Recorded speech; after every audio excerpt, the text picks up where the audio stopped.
साथियों, आज ये राष्ट्रीय परिवर्तन मोर्चा जो 31 राजनीतिक दलों को संगठित करके बनाया गया है, उसके राष्ट्रीय संयोजक श्री वामन मेश्राम साहब, तो उनकी तरफ से आज इस प्रेस वार्ता का आयोजन किया गया है। वो आपके सामने ये राष्ट्रीय परिवर्तन मोर्चा क्यों बनाया गया है, इसकी क्या आवश्यकता है, इसके क्या उद्देश्य हैं, वो विस्तृत जानकारी आपको वामन मेश्राम साहब रखेंगे। वामन मेश्राम। पत्रकार बंधु जी, राष्ट्रीय परिवर्तन मोर्चा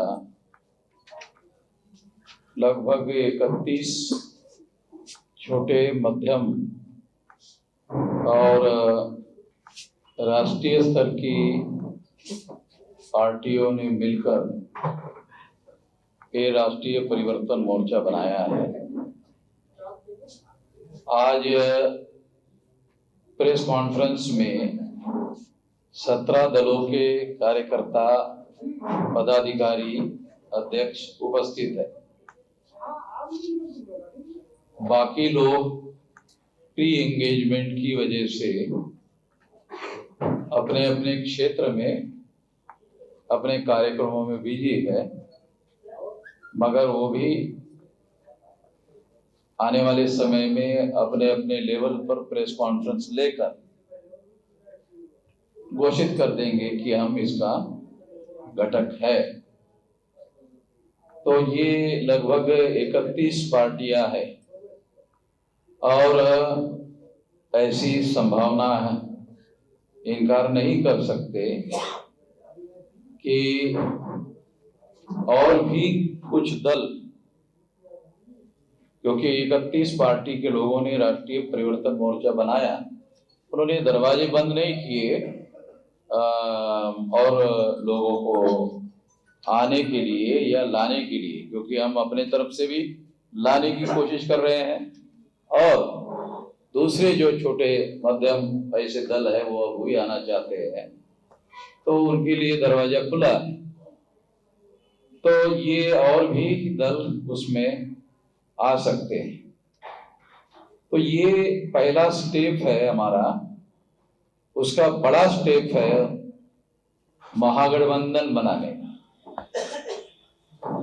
तो महागठबंधन किसी बड़ी पार्टी के साथ ही हो सकता है। अब बीजेपी के विरोध में ये राष्ट्रीय परिवर्तन मोर्चा बनाया गया, इसे हम लोग स्पष्ट रूप से कहना चाहते हैं। मतलब इसमें किसी प्रकार का कोई किंतु परंतु नहीं रखना चाहते, ताकि किसी प्रकार की कोई भ्रांति नहीं रहना चाहिए। तो इसलिए जो प्रत्यक्ष या अप्रत्यक्ष रूप से बीजेपी को समर्थन कर रहे हैं, ऐसे दलों से हम लोग संपर्क नहीं करेंगे। कुछ लोग उत्तर प्रदेश में, और पत्रकार बंधुओं को हमसे ज्यादा जानकारी है कि कुछ प्रत्यक्ष है, कुछ अप्रत्यक्ष लोग है बीजेपी के साथ मिलकर काम कर रहे हैं, उनके साथ हम संपर्क नहीं करेंगे। बाकी लोगों के साथ महागठबंधन बनाने के लिए हम लोग प्रयास करेंगे, क्योंकि हमारी ऐसी मान्यता है कि लगभग 40% वोट पिछले विधानसभा में बीजेपी एनडीए गठबंधन को मिला। तो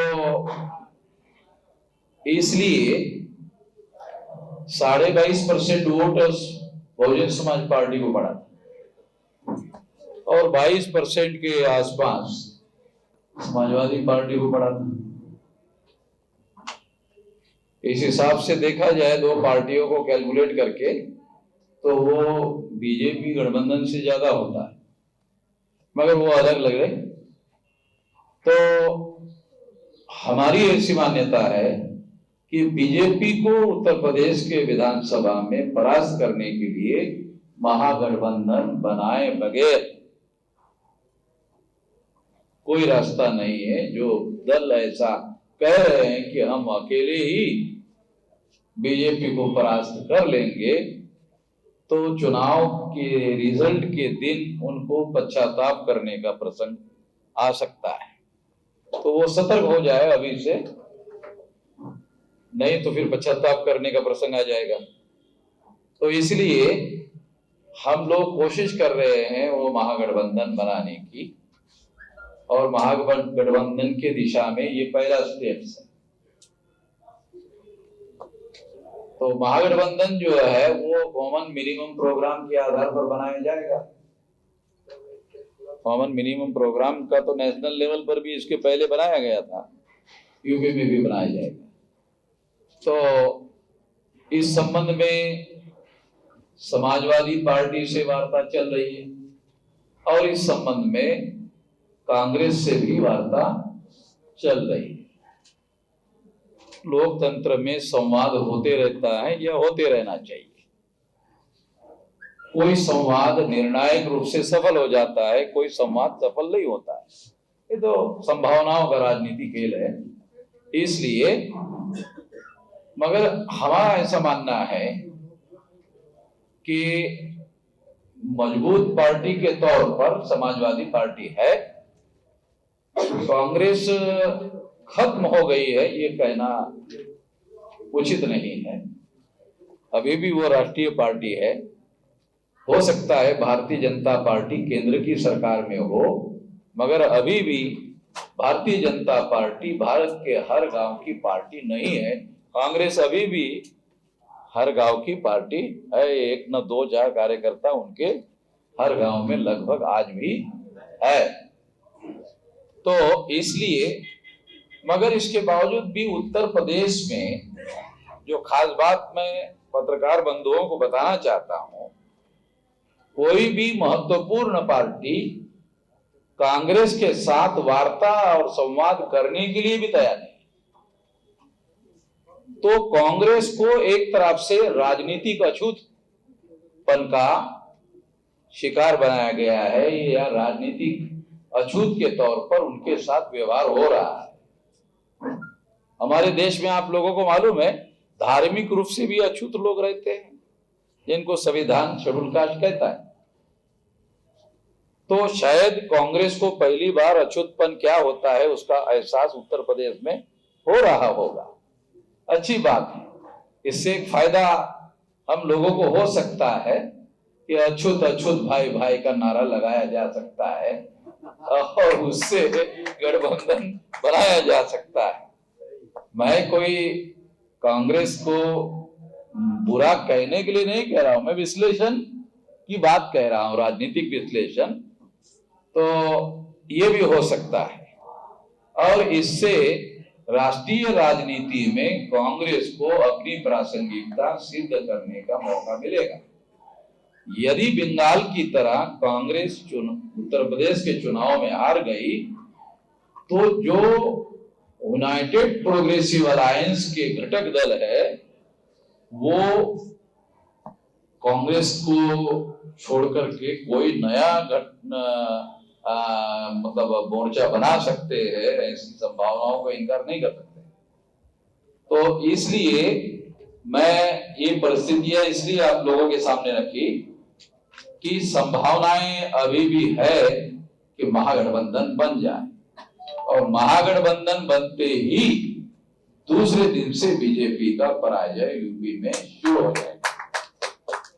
ये ग्रैंड स्ट्रेटेजी हम लोग सोच रहे हैं, ये सोचने के ही स्तर पर है, मगर पहला स्टेप सफल है ऐसा माना जा सकता है। महागठबंधन बनाने के बाद में आप उत्तर प्रदेश में कितनी सीटों पे चुनाव लड़ने? 403 पर। अभी ये जो राष्ट्रीय परिवर्तन मोर्चा बनाया गया है ये ही 403 पर लड़ेगा, मगर महागठबंधन आता है तो हम अपनी थोड़ी थोड़ी सीटें कम कर लेंगे। 403 सीटों में महिलाओं को कितनी सीटें आपने प्रियंका जी कहती है 40% के देंगे, हम कहेंगे ना, मगर प्रियंका जी का रेफरेंस देके हम आगे कहेंगे। 33% का तो पार्लियामेंट में बिल पेंडिंग है ही है, तो वो पास तो हुआ नहीं है, मगर सक्षम महिलाएं जो ऐसे कंटेस्टिंग परिस्थिति में हो उनको हम टिकट देंगे और उनको पूरा गठबंधन का सपोर्ट भी खड़ा कर, राजनीतिक भी और आर्थिक भी। आपका मुख्य मुद्दा क्या होगा? ये यहाँ एक मुद्दा नहीं है, कई मुद्दे हैं। तो ये आपको दिए गए हैं, इसमें सामाजिक, राजनीतिक, आर्थिक कई मुद्दे बताए गए हैं, क्योंकि केवल एक मुद्दा लेकर के तो नहीं चला जा सकता। मगर एक मुद्दा है, वो मुद्दा राजनीतिक है। बीजेपी को किसी भी स्थिति में उत्तर प्रदेश का चुनाव जीतने नहीं देना है, ये सेमीफाइनल है। उत्तर प्रदेश में अगर बीजेपी को हरवा दिया जाए तो 2024 में वो किसी स्थिति में चुनाव नहीं जीत सकती।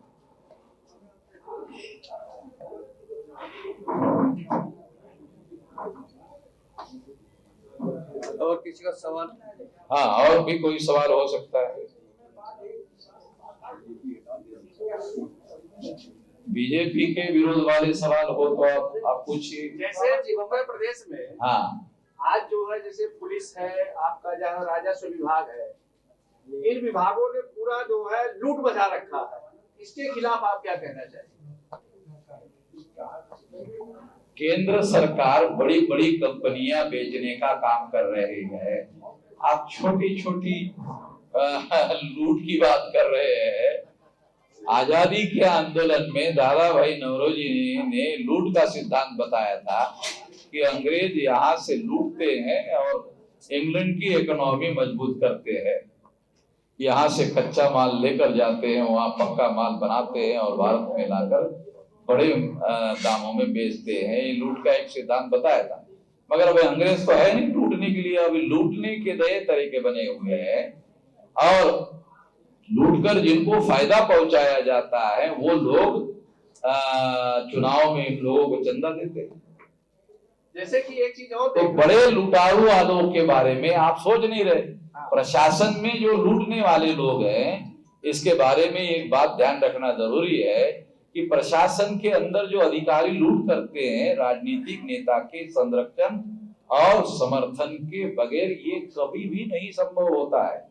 केवल प्रशासनिक अधिकारी ही भ्रष्टाचार करते हैं, ये मानना मैं सही नहीं मानता। आजकल जैसे कि न्यायालय में बाहर, मतलब यहाँ जो लूट हो रही है, इससे कहीं ज्यादा वहाँ भ्रष्टाचार फैला हुआ लूट हो रही है, उसमें क्या कहना चाहेंगे आप? देश में जुडिशरी रिप्रेजेंटेटिव नहीं है। देश में जुडिशरी, हाईकोर्ट और सुप्रीम कोर्ट जो मुख्यतः संवैधानिक न्यायालय है, ये रिप्रेजेंटेटिव जुडिशरी भारत में नहीं है। और रिप्रेजेंटेटिव जुडिशरी ना होने से दूसरा अर्थ निकलता है एकाधिकारवाद। और तो जहां एकाधिकार होता है, पावर का कंसंट्रेशन होता है, वहां भ्रष्टाचार होता है। पावर करप्ट, अंग्रेजी में एक अंग्रेज लोगों ने लिखा है, power corrupt, absolute power absolutely corrupt. Power corrupt यानी सत्ता भ्रष्ट होती है, अनियंत्रित सत्ता अनियंत्रित भ्रष्ट होती है। तो ये सत्ता का चरित्र है। आजकल जैसे यूजीसी मैंने छेड़ा, तो यूजीसी में ये ज्यादातर देखा गया है कि आए दिन अब जो है हड़तालें खूब होती है और क्या है कि पब्लिक उससे इतना परेशान है कि कुछ कहने लायक नहीं। जब देखिए डेली लेके जो है कुर्सी बैठ जाते हैं और हड़ताल हड़ताल हड़ताल, काम कम है और जो है हड़ताल इसलिए हो रही है कि टैक्सेशन जो है वो बहुत बड़े पैमाने पर रिड्यूस हो गए।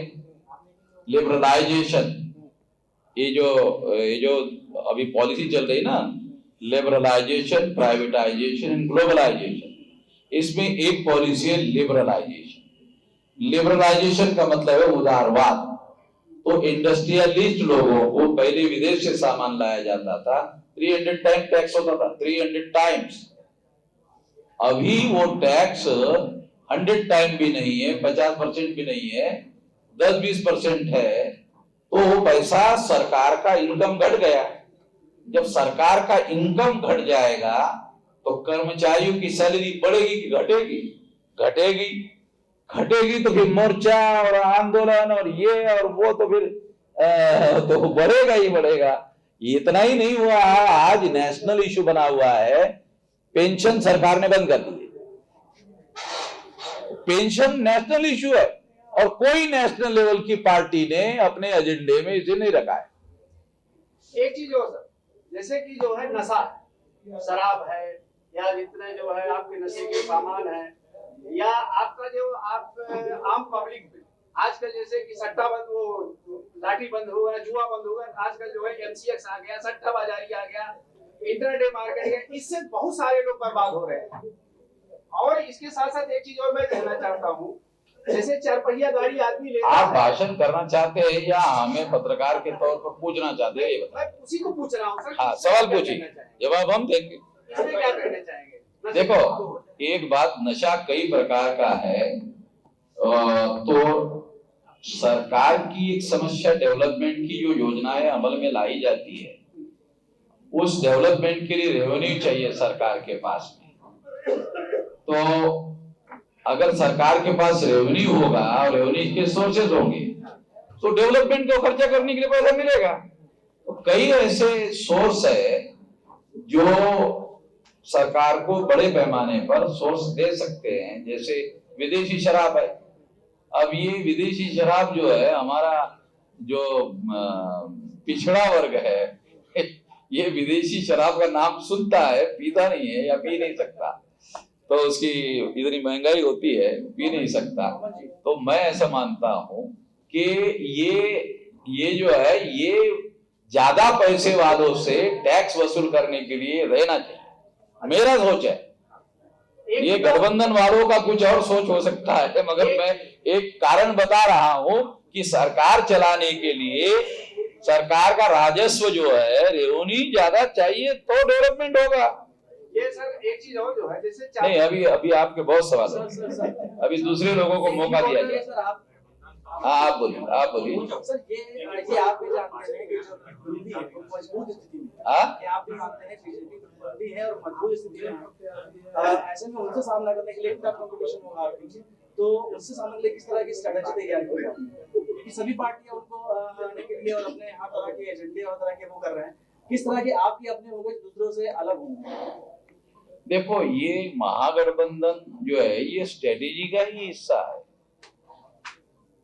जब 19% मुस्लिम है, आपको एक लॉजिक समझाता है, उनको लगता है कि हमें बीजेपी को परास्त करना है, तो वो महागठबंधन बनेगा तो उनको लगेगा कि महागठबंधन इनको परास्त कर सकता है, और जो परास्त करने लायक होगा मुस्लिम लोग जो है उनको पूरी तरह से साथ सहयोग करेंगे। मौलाना बराबर, क्योंकि मैं अंदर की बात नहीं जानता हूँ, मौलाना अंदर की जानते तो बता रहे।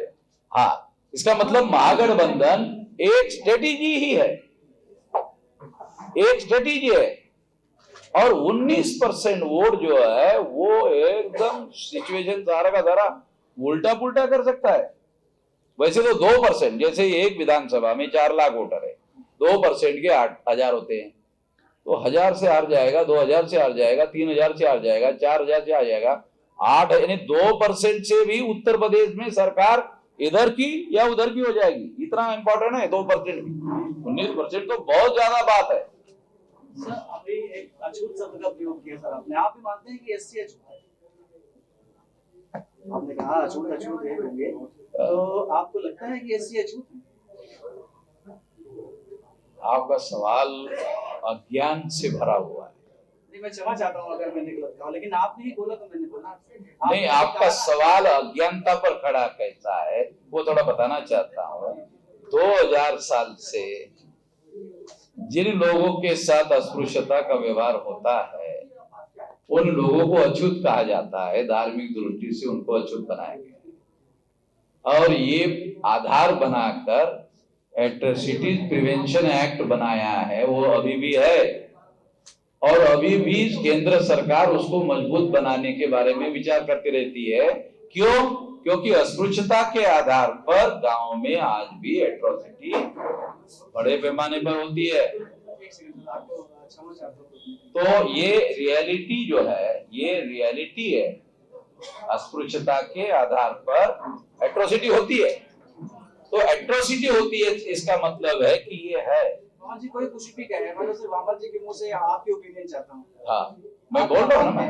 इससे अछूत है, हाँ आप मानते हैं इससे अछूत? हाँ हाँ, अछूत है। अच्छा, क्या इस समय जो जाति और धर्म पर हो रही है,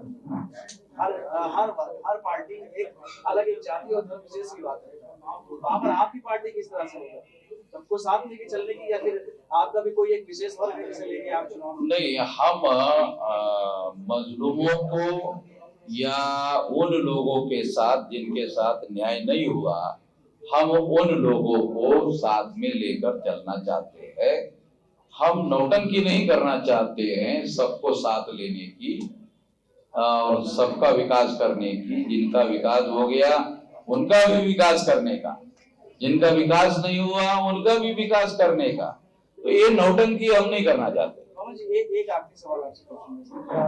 अभी जब बात इसकी हो रही थी कि आपका एजेंडा क्या है, आपके उसमें आपने क्या किया, आप एक बात कही, ठीक है, वो तो एक अलग चीज है, लेकिन हमारे लिए प्रतिद्वंदी बीजेपी को हराना है, क्या सिर्फ यही एक मुद्दा है?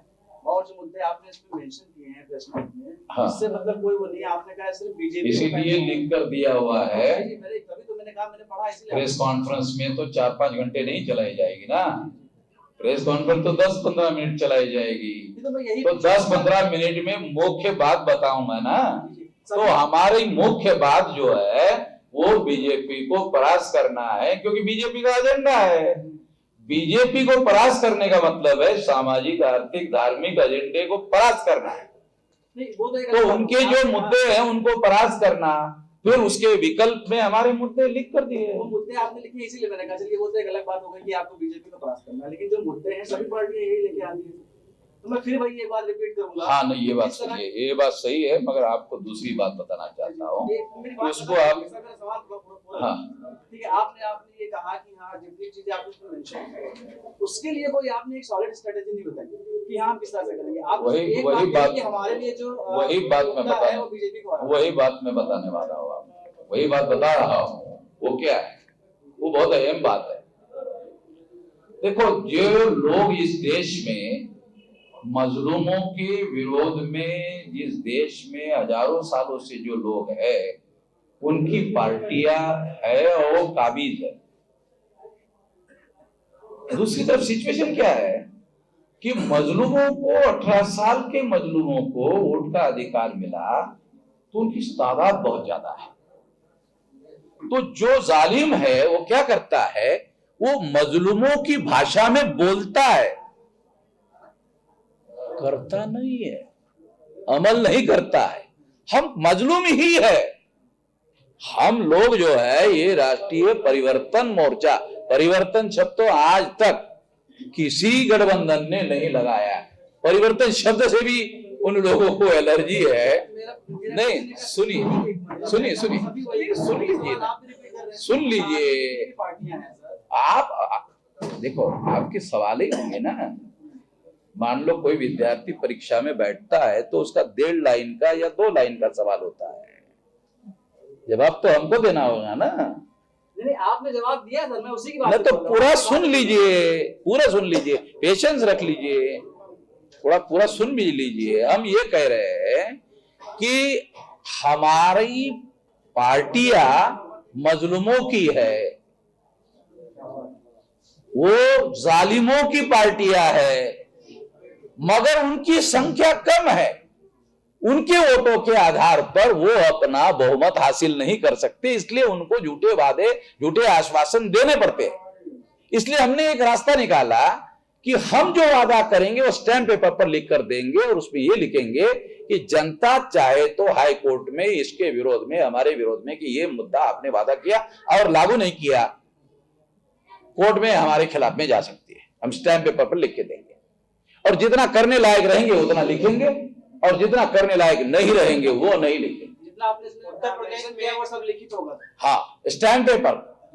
आप बोलो ना कोई स्टडी हो नहीं है, तो स्टैंप पेपर। 100 रुपए के स्टैंप। उत्तर प्रदेश में जो सी वोटर का मामला है, जो बता रहा है बीजेपी को बढ़त दिखाया गया है, उसको आप किस तरीके से देखते हैं? देशमुख जी हमारे महाराष्ट्र के रहने वाले हैं, और उनको कुछ दिन पहले रंगे हाथ पकड़ा गया था। तो वो टेबल पर ही आंकड़े तैयार करते हैं, टेबल पर ही इधर उधर आंकड़े करते रहते हैं। उन्होंने कई महीनों से मैं देख रहा हूं, उनका 41% पकड़ के रखा हुआ है बीजेपी का, दूसरे का घट रहा है, कम हो रहा है, ज्यादा हो रहा है, उनका वैसे के वैसे ही है। वो बीजेपी का जो आंकड़ा है वो घट नहीं रहा है।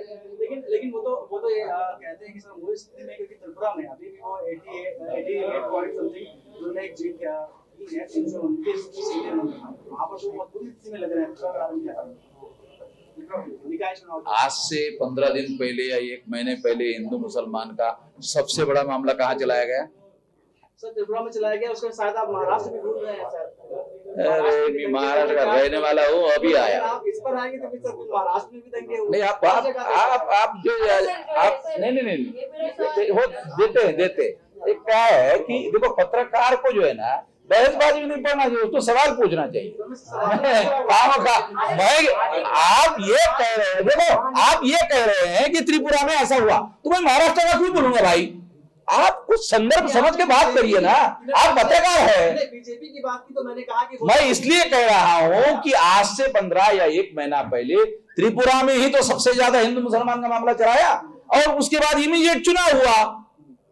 लोगों को सोचने का मौका है, वो तो हिंदू मुसलमान के आधार पर ठप्पा लगा रहे हैं।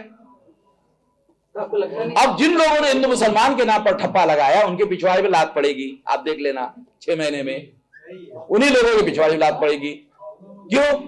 क्योंकि जिन लोगों को आसाम में, अभी आसाम में उनकी सरकार बनी, तो उन्हीं लोगों ने उनको नागरिकता के लिस्ट से निकाल दिया, पिछवाड़े में लात मारा।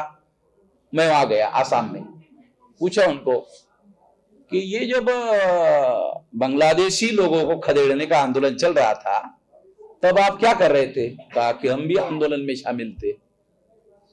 मैंने कहा अब क्या हुआ? कहा कि हमारा ही नंबर लगा दिया, हमने बीजेपी के आंदोलन में खदेड़ने में साथ दिया, अभी हमारे नंबर लगा दिया।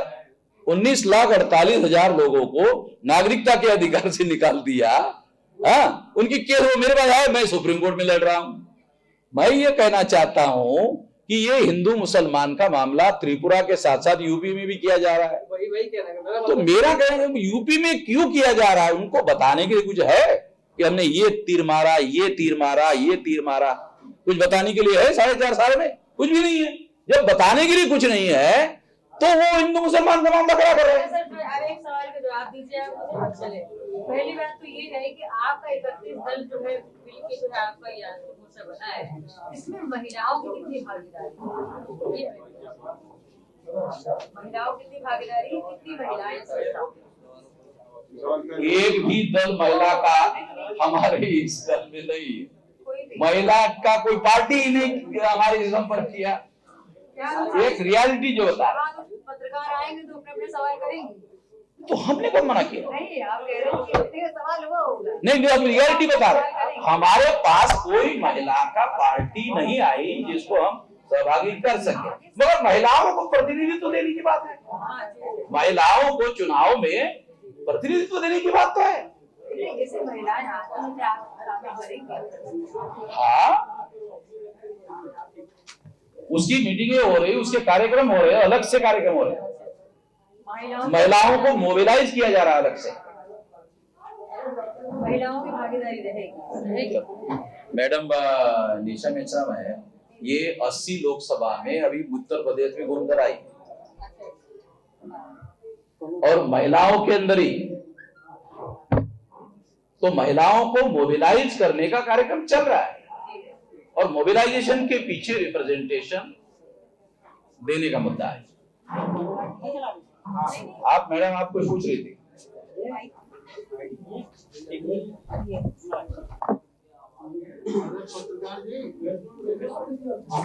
नहीं, जिनको पूछना पूछिए। और किसी का सवाल है तो हाँ, अब सवाल का जवाब, हर सवाल का जवाब देंगे, फिर बाद में ये नहीं बोला जाना चाहिए भाई ये सवाल रह गया था, इसका जवाब नहीं दिया गया। ओके मेश्राम जी, हाँ जी, एक प्रश्न और। हाँ मैं जो देख रहा हूँ पिछले 2-3 चुनाव से लगातार हाँ, धर्मवाद का मुद्दा और उससे बड़ा राष्ट्रवाद का मुद्दा जिसका इस्तेमाल करती है सत्ताधारी दल, उसका मुकाबला कैसे करेंगे? देखो, 2 प्रकार के राष्ट्रवादी भारत में निवास करते हैं। ये मैं नहीं कह रहा हूँ, मैं अपनी बात कहने के लिए कोई आधार तो बताऊं आपको, बगैर आधार के ही फेंक दूं नरेंद्र मोदी के जैसा। मैं फेंकना नहीं चाहता, मैं अपनी बात ठोस आधार पर कहना चाहता हूं। इस देश में दो प्रकार के नेशनलिस्ट लोग हैं, राष्ट्रवादी लोग हैं। एक प्रोपोगंडिस्ट नेशनलिस्ट लोग हैं जो डेली राष्ट्रवाद का प्रचार करते हैं।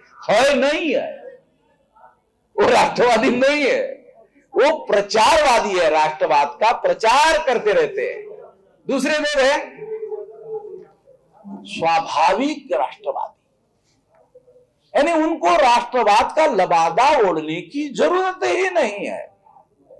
राष्ट्र के विरोध में उनके मन और मस्तिष्क में कभी विचार आता ही नहीं है। ऐसे स्वाभाविक राष्ट्रवादी वो कभी प्रचार का सहारा भी नहीं लेते। बगैर प्रचार के इस देश की बहुसंख्य प्रजा जो है वो राष्ट्रवादी बनी है।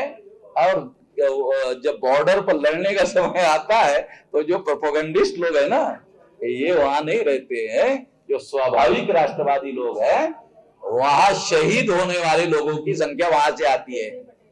मेरा प्रश्न यही था, उनका आप राजनीति में कैसे मुकाबला करोगे? आपने तो केवल परिभाषा बता दी दोनों। हाँ, राजनीति में इसका मुकाबला देखो, एग्जाम्पल के साथ बता दो। जब मंडल कमीशन का मामला खड़ा किया गया था तो ये सामाजिक शक्तियों का उभार था। उसको काउंटर करने के लिए राम जन्मभूमि का मामला उठाया गया था। अडवाणी जी ने अपने किताब में ये लिखा भी है कि हमने ये इसलिए उठाया। मैं अडवाणी जी को ईमानदार मानता हूं इस बात के लिए कि उन्होंने इस बात को स्वीकार किया कि ये जो सामाजिक उभार बैकवर्ड क्लासेस के लोगों का हो रहा था उसको काउंटर करने के लिए हमने राम जन्मभूमि का मुद्दा उठाया। बस सिंपल बात, जो बात आप पूछ रहे हैं। तो सामाजिक उभार जो है, इनका ये जो धार्मिक मुद्दा है, इसकी हवा निकालने वाला सबसे ज्यादा ताकतवर अगर कोई मुद्दा है तो जो वंचित लोगों का गठबंधन बनाया जाना चाहिए। हिस्टोरिकल उदाहरण, काशीराम जी और मुलायम सिंह जी इकट्ठा आ गए। इकट्ठा आने के बाद नारा लगा, मिले मुलायम काशीराम, हवा में उड़ गया जय जय राम। और अयोध्या में उड़ गया था, बाकी जगह तो छोड़ो, अयोध्या में उड़ गया था। अब तो मिल गया होगा आपको जवाब। इससे बड़ा क्या जवाब हो सकता है? अजय पटेल जी बताइए, जैसे कि छोटी छोटी पार्टियां जो है इस चुनाव में जो है विधानसभा चुनाव में आके अपना अपना पेश करेंगी, आप लोगों को क्या एजेंडा जो है, जैसे एजेंडा जो हर पार्टी किसी एजेंडे को लेके आती है, आप इसमें कैसे अपने आप को जो है? पहला एजेंडा हमारा ये है कि योगी जी उत्तरांचल के हैं, उनको उत्तर प्रदेश का मुख्यमंत्री बनने का अधिकार नहीं है। उत्तर प्रदेश के 23 करोड़ लोग नालायक है, एक भी आदमी लायक नहीं मुख्यमंत्री बनने के लिए। कि मुख्यमंत्री बनने के लिए दूसरे प्रदेश से आदमी आयात किया जाता है। 23 करोड़ लोग उत्तर प्रदेश के नालायक है, सारे के सारे। एक भी आदमी लायक नहीं है कि वो मुख्यमंत्री बन सके। इससे बड़ा क्या मुद्दा हो सकता है? कोई तो पटेल जी देखिए, अरे बोलने दीजिए। अब मेश्राम को पटेल बना रहे तो हम छोटा थोड़ी हो रहे, बड़े हो रहे। आप समझते नहीं, समाज शास्त्र हमसे ज्यादा नहीं कोई करता है। मेश्राम जी पटेल जी से छोटा होता है, पटेल जी बड़ा होता है। हाँ बोलिए बोलिए बोलिए। हाँ, ये कह रहे थे कि छोटी छोटी पार्टियां आ रही है विधानसभा चुनाव में अपने आप को स्थापित करने के लिए, स्थापित कैसे गठबंधन के बगैर स्थापित नहीं हो सकता। तो गठबंधन हो गया है, हाँ। आगे भी आपकी कोशिश। अकेले अकेले चुनाव लड़ने से वो अपना रिजल्ट निकालना वाला मुद्दा जो होता है, चुनाव में बहुत कॉन्टेस्ट होता है। देखो, केंद्र सरकार बीजेपी की है, राज्य सरकार भी बीजेपी की है, और काला धन भी उनके सपोर्टर लोगों का है। सबसे ज्यादा काला धन जो है आज की तारीख में बीजेपी के पास है। आप यहाँ तो लिख रही है, मैं अखबार में लिखवा दीजिए।